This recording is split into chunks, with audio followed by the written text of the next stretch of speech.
Convention సెంటర్లో AP 24/7 Andhra Pradesh ప్రభుత్వం సంయుక్త ఆధ్వర్యంలో రైతు రథం సమ్మేళనం 3 రోజు కొనసాగుతోంది. ఇప్పుడు లైవ్ చూద్దాం. వాల్యూ చైన్ డెవలప్ చేసుకొని ఆ ఎండ్ ప్రొడ్యూస్ని వినియోగదారుడికి చేర్చుకునేలాగా చేయగలిగితే ఖచ్చితంగా పండించుకునే విధానంలో ఖర్చు తగ్గించుకోవచ్చు, వచ్చిన పంటని అమ్ముకునే దగ్గర ఆదాయం చేకూర్చుకోవచ్చు, వ్యవసాయం ఖచ్చితంగా లాభసాటిగా తయారవుతుంది. ఈ ప్రయత్నం నేను చేస్తూ ఉన్నాను యాజలి గ్రామం, గుంటూరు జిల్లా బాపట్ల దగ్గర. అది ఇదే సొల్యూషన్ అని చెప్పేసి నాకైతే అనిపిస్తూ ఉంది. యువత ఎవరైనా సరే చదువుకున్న వారు వ్యవసాయాన్ని వాళ్ళ ప్రొఫెషన్గా ఎంచుకోదలుచుకుంటే మాత్రం వాళ్ళకి ఈ గ్రౌండ్ లెవెల్ రియాలిటీ, అట్టడుగు స్థాయి సమాజంతో డీల్ చేసేటప్పుడు వచ్చిన కష్టాలు కానీ జరిగే ఒడిదుడుకులను కానీ ఎదుర్కోవడానికి వచ్చే ఇవన్నిటి కోసం ఒక 4-5 నెలలు నా దగ్గర ఉండి నాతో పాటు ఉండి నేర్చుకోవడానికి కూడా యువకులు చాలామంది ముందుకు వస్తున్నారు. ఇది చాలా శుభపరిణామంగా మాకైతే తోస్తూ ఉంది. వ్యవసాయం లాభసాటిగా మారాలి అంటే ప్రభుత్వాన్ని మద్దతు ధర ఇవ్వటం మానేసే రోజు రైతు రావాలని నేను బలంగా కోరుకుంటాను. ఏ పంటలైతే మద్దతు ధర అని మనం మాట్లాడుతున్నామో అవి డిమాండ్ లేని పంటలుగా సమాజంలో తయారైనవి. ఎందుకంటే మనం మోతాదుకు మించి పండిస్తూ ఉన్నాము, అందుకోసమే వాటి మద్దతు కోసం మనం ప్రయత్నిస్తూ ఉన్నాము. సో ఈ మద్దతు ధర ఉన్న పంటలు కనుక 20 రకాల పంటలు వదిలేసి ప్రపంచం ఏమి తింటూ ఉంది, ప్రపంచానికి ఏది అవసరం అవుతుంది అది పండించడానికి మనం ముందుకొచ్చి దానిని డైరెక్ట్గా వినియోగదారుడికి చేర్చేదాకా వ్యవస్థ మన చేతుల్లో పెట్టుకుంటే ఖచ్చితంగా ఎకరానికి ₹1,00,000 ఆదాయం తీయటం అనేది ఏమాత్రం అతిశయోక్తి కాదు. మహారాష్ట్రలో ఇలా ఎకరానికి ₹3,00,000 ఆదాయం తీస్తున్న రైతుల కంపెనీ ఒకటి ఉంది. 8,000 మంది రైతులు 2010 నుంచే ఎక్కడి నుంచో కూడా కాదు మొదలెట్టారు. ఇది 2019. ఎకరానికి ₹2,75,000 కనీస ఆదాయం సంపాదిస్తున్నారు వాళ్ళు. అలాంటి ఆలోచనలు చేసి వ్యవసాయాన్ని కష్టతరంగా కాకుండా ఇష్టతరంగా నెక్స్ట్ జనరేషన్ లీడర్షిప్ యంగ్స్టర్స్ కనుక దీంట్లో కనుక వచ్చినట్టే ఖచ్చితంగా వ్యవసాయం తలరాతలు మారుతాయి. మనకున్న పెద్దల దగ్గర నుంచి సలహాలు సూచనలు తీసుకుంటూ ఎక్కడైనా ఖర్చు తగ్గించి ఆదాయం పెంచుకోవాలి. దీనికోసమే ప్రయత్నించిన రోజున ఖచ్చితంగా పెద్దయినా మీరు చూస్తుండగానే ఈ వ్యవసాయం మారుతుంది, ఆ రోజు వస్తుంది అని మరొకసారి సభాముఖంగా మీకు తెలియజేసుకుంటూ అవకాశం ఇచ్చిన సలీం గారికి ఇంకొకసారి కృతజ్ఞతలు తెలియజేసుకుంటున్నానండి. ఇంకొక చిన్న మాట, నాణ్యమైనటువంటి విత్తనాలకి దేశవాళీ విత్తనాలు సూటి రకాలు సాగు చేసుకోవాలని మనం చెప్తా ఉన్నాం. ప్రకృతి వ్యవసాయాలు దిశానిర్దేశం చేస్తూ ఉన్నారు. అంటే అటువంటి వాళ్ళు కూడా చాలామంది ఉన్నారు. మనం కోల్పోయినటువంటి, మనం సాగు చేయకుండా వదిలేసినటువంటివి పాత వంగడాలు, ఆరోగ్యకరమైనటువంటి వంగడాలు చాలా ఉన్నాయి. చాలామంది కూడా ఉచితంగా ఇవ్వడానికి కూడా సిద్ధంగా ఉన్నారు. అటువంటి రైతు మన దగ్గరకు ఆయన వచ్చారు, ఆయన రావాల్సిందిగా నేను కోరుతా ఉన్నాను.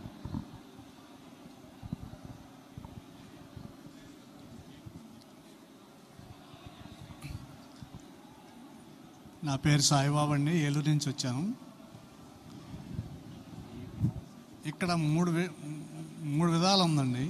1 రైతు, 2 యంత్రాంగం, 3 ప్రభుత్వం. ముగ్గురు ఒకదానికొకటి ఏ ఒక్కరికి సమన్వయం ఉండదు. సమన్వయం చేసుకున్నట్టే ఉంటుంది కానీ సమన్వయం ఉండదు. ఎలాగని అనొచ్చు, ఒక విషయం, చిన్న విషయం రెండు మాటల్లో చెబుతాను చూడండి. ఒక విలేజ్ తీసుకోండి. ఒక విలేజ్లో సపోజ్ అక్కడ విస్తీర్ణం 2,000 ఎకరాలు ఉందనుకోండి. 2,000 ఎకరాల్లో ఎంతమంది రైతులు ఉన్నారు, ఎవడెవడ ఎంతెంత పంట వేయాలి, ఆ ఎంత కన్జంప్షన్ ఉంది, ఆ కన్జంప్షన్ మనకి ఎంత ఉపయోగపడుతుంది, దానికి రేటు గవర్నమెంట్ ఇవ్వక్కర్లా, ఆటోమేటిక్ అదే వస్తుంది. కానీ దాన్ని ఎవరూ పట్టించుకోరు. రైతు వేస్తేనేమో రైతు ఏం చేస్తాడంటే పొలమంటే ఆ ఊరంతా అదే పంట వేస్తాడు. ఆ పంట ఎక్కడికి అమ్మాలో వాడికి తెలియదు. పండించిన పంటనేమో రైతు తీసుకొచ్చిన మార్కెట్లో తీసుకొచ్చేసి వాడిని ఎత్తున దొల్లిస్తాం మనం. వాడేం చేయాలో వాడికి అర్థం కాదు. వాడు అర్థం కాక ఏం చేస్తాడంటే రూపాయి దాన్ని దళారులు ఏం చేస్తాడంటే పావలాకు అడుగుతాడు. పావలాకు అడిగిన దాన్ని మనం ఏం చేస్తామంటే మళ్ళీ రూపాయి వస్తువుకి పావలా పడిపోయిందని చెప్పేసి మనం ఏం చేస్తామంటే ప్రభుత్వం మీద మనం బురద చల్లుతాం. ప్రభుత్వం ఏం చేస్తుంది, ప్రభుత్వం ఏం చేయాలంటే మళ్ళీ ఏదో చేసి దానికి దానికి పావలా యాడ్ చేసి వాళ్ళకు బర్డెన్ అవుతుంది.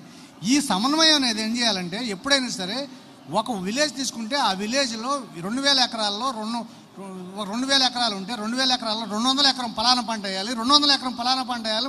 అలా ఎప్పటికప్పుడు దాన్ని ఎందుకని సెట్ చేయరు? ఆ ఒక్క విషయాన్ని సెట్ చేస్తే ఇవాళ ఈ విషయాలన్నీ లేవు. మార్కెట్ ఆటోమేటిక్గా వస్తుంది. రైతు బాగుపడతాడు. ఆ గవర్నమెంట్ కోసం, ఇన్సూరెన్స్ల కోసం, వీటి కోసం అసలు వాటి గురించి ఆలోచన చేయడాడు. చేయగలిగింది అలా గవర్నమెంట్ చేయగలిగితే ఏంటంటే కరెంటు, మౌలిక సదుపాయాలు ఒక్కటి సేవ చేయగలిగితే చాలు కానండి.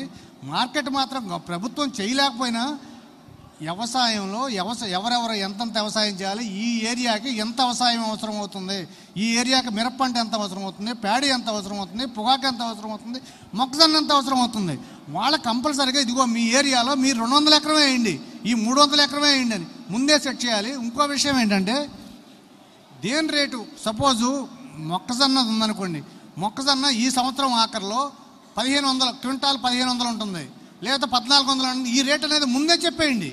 అలాగే మిర్చికి కూడా 200 మిర్చి క్వింటాల్ ఎంత ఉంటుంది, ప్రతిదీ దాన్ని బట్టి ఏం చేస్తారంటే రైతు కూడా నేను ఈ 200 ఎకరాలు వేయాలి, దీన్ని బట్టి దాన్ని బట్టి సెట్ చేసుకుంటాడు.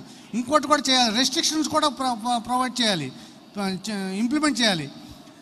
ఈ ఏరియాలో 200 ఎకరానికి మీరు పెట్టుకుంటున్నారనేది ముందే డిసైడ్ చేసి వాళ్ళకి ఒక లిస్ట్ ఇవ్వాలి. ఈ ఇచ్చేస్తే వాడు కంపల్సరీగా పొగాకులాగా వాడు కనుక ఏం చేస్తాడంటే కంపల్సరీగా ఆ విత్ ఇన్ ది లిమిట్స్లోనే ఉంటాడు. ఇది కనుక చేయగలిగితే ఇన్సూరెన్స్లు మనం రైతు గారు ఇన్సూరెన్స్ చేయక్కర్లేదు, మార్కెట్ కోసం తన్నుకులాడక్కర్లేదు, ప్రభుత్వాలు ఏమిస్తున్నాయో పథకాలు ఏ సబ్సిడీలు ఇస్తున్నాయో దాని గురించి ఆలోచించాల్సిన అవసరం లేదు. ఇది నా చిన్న ఇది ఒక్కటేనండి. చాలా బాగా చెప్పారు. ఎందుకంటే మనకున్నటువంటి కేవలం 8 పంటల మీదే మనం దృష్టి సారించాం. మనం చికెన్ మీద ఆలోచిస్తాను. చికెన్ కంటే మటన్కి మార్కెట్ ఎక్కువ ఉంది, నిల్వ ఉంటుంది. ఇక్కడ నుంచి మనం కట్ చేసి పంపినా కూడా 12 అవర్స్ వరకు ఎక్స్పోర్ట్కి అవకాశం ఉంది. మన చుట్టుపక్కల 2 నుంచి 2.5 గంటల్లో ఫ్లైట్ ద్వారా చేరేటువంటి దేశాలు తూర్పాసియా దేశాలు, గల్ఫ్ కంట్రీస్ చాలా ఉన్నాయి. సో దాని మీద మనం దృష్టి పెట్టట్లేదు. మనం ప్రోటీన్ వాల్యూస్ పరంగా చూసుకున్నట్లయితే రెడ్ మీట్లో మంచి మిగతా వాటిలో ఎక్కువగా ఉంటాయి. ఇది మనకి చిన్న పశువులు కానివ్వండి, పెద్ద పశువులు కానివ్వండి, మేకలు గొర్రెలు కానివ్వండి, ఆవులు ఎద్దులు కానివ్వండి, గేదెలు కానివ్వండి. దీనికి ఎక్స్పోర్ట్ మార్కెట్ బయట దేశాలు కూడా ఉంది. ఇంకొక కూడా ఏంటంటే మనకున్నటువంటి జెర్సీ కానివ్వండి, హోలీ ఫీజియన్ కానివ్వండి, భారతదేశం మనకి ఇక్కడ మీకు ఒక విషయాన్ని నేను స్పష్టం చేస్తాను. ఆవు మీద మనకి పెద్ద చర్చ జరుగుతుంది కదా. ఇక్కడ దేశవాళీ ఆవు తినటం వల్ల ఏంటంటే ఎలాంటి ప్రమాదం రావు, ఆరోగ్య సమస్యలు అనేటువంటివి ఉండవు. మన ప్రభుత్వం మన దేశంలో 2,80,000 స్లాటర్ హౌసెస్కి, వధశాలకి కేంద్ర ప్రభుత్వం అనుమతి ఇచ్చింది. మనం ఇక్కడ నుంచి 1,80,000 మిలియన్ టన్నుల మాంసాన్ని ఐరోపా దేశాలకు ఇక్కడికి ఎగుమతి చేస్తాం. ఈ ప్రభుత్వం ఈ అనుమతి ఎవరిచ్చారు? ప్రభుత్వం ఇచ్చింది. అమెరికా, ఐరోపా దేశాలకి ఎవరు ఉత్పత్తి చేస్తున్నారు, ఎగుమతి చేస్తున్నారు? ప్రభుత్వమే చేస్తుంది. కానీ అనధికారికంగా మరో 3 లక్షల స్లాటర్ హౌసెస్ నడుస్తూ ఉన్నాయి. ఎందుకయ్యా అంటే దేశవాళీ పశువుల మాంసాన్ని మనమే ఇక్కడ నుంచి ఎగుమతి చేస్తామని కేంద్ర ప్రభుత్వం ఆయా దేశాలతో ఒప్పందం చేసుకుంది. ఎందుకంటే అక్కడ ఉన్నటువంటి హౌలీ ఫీజియన్ కానివ్వండి, జెర్సీ కానివ్వండి, వీటి మాంసం తినడం వల్ల మనకి 48 రకాల డిసీజెస్ వస్తాయి. Rheumatoids, arthritis, bronchitis, asthma, BP, sugar, cancer, indigestion problems, acidity ఇలాంటివి వస్తాయి. ఇంకా మోకాళ్ళ నొప్పులు వస్తాయి. మన దేశవాళీ పశువు కొండలు అనేటువంటిది సులువుగా ఎక్కుతుంది. అదే దీనిలో మన జెర్సీ ఆవులు వీటిలో అది పేరుకే ఆవు అయినప్పటికీ దానికి ఎక్కడ కొనాను గేదె జాతి లక్షణాలు ఉంటాయి. కానీ